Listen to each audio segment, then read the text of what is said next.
My child, if you love God, subscribe to this channel. Now, you may watch the video. Imagine looking your father in the eyes and saying, "I want what's mine." Not later. Not after you die. Now. That's exactly what the younger son did. His father loved him, provided for him, protected him. But the son wanted freedom without responsibility. He wanted the inheritance without the relationship. Shockingly, the father let him go. The young man packed everything he owned. He left home, full of excitement. The road ahead looked like freedom. New cities, new friends, new adventures. For a while, life seemed perfect. Money came easily. People surrounded him. Every meal was a celebration. Every night felt exciting. He believed he had finally found the life he always wanted. But there was one problem. The people around him loved his money, not him. And one day, the money was gone.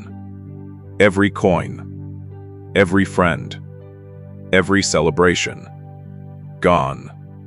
The same people who laughed with him disappeared. And suddenly, he was completely alone. A famine struck the land. Food became scarce. Jobs disappeared. Desperate to survive, the young man accepted work, feeding pigs. For a Jewish man, this wasn't just difficult. It was humiliating. Every day, he watched the pigs eat. Eventually, he became so hungry that even their food looked tempting. Think about that. The son, who once enjoyed his father's table, was now starving beside animals. That's what sin often promises. It promises freedom. But eventually, it leaves us empty. Then, something changed. The Bible says he came to his senses. He remembered his father's house. Even the servants had enough to eat. He whispered, "I'll go home." Not as a son, just as a servant. He practiced the speech over and over. "Father, I have sinned against heaven and against you. I am no longer worthy to be called your son." He expected rejection. He expected shame. He expected punishment. He had no idea what was waiting for him. While the son was still far away, someone was watching. His father. Day after day, the father had looked down that same road. Still hoping. Still waiting. Still believing. Then one afternoon, he saw a familiar figure. Thin. Dirty. Walking slowly. The father recognized him instantly. And something incredible happened.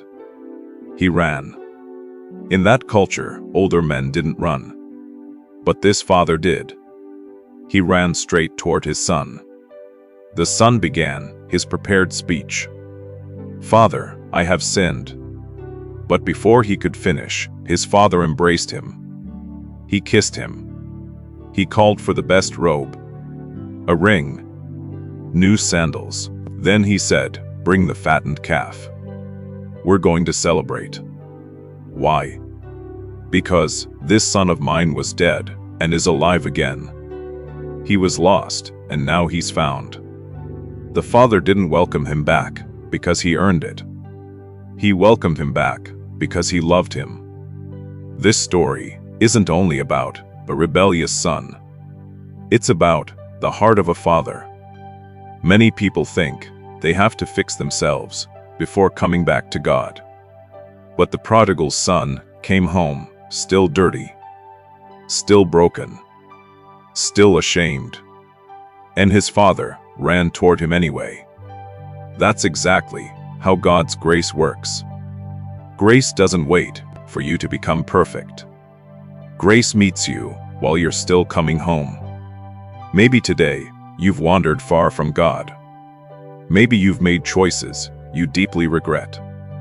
Maybe you believe God could never accept you again. This story says otherwise. Your failures may explain your past, but they don't decide your future. God is still watching the road, still waiting, still ready to welcome you home. If this message speaks to your heart, comment, "Father, I'm coming home." Red heart like this video. Share it with someone who needs hope today. Subscribe for powerful Bible stories that strengthen your faith. And always remember, the Son took one step home, the Father ran the rest of the way.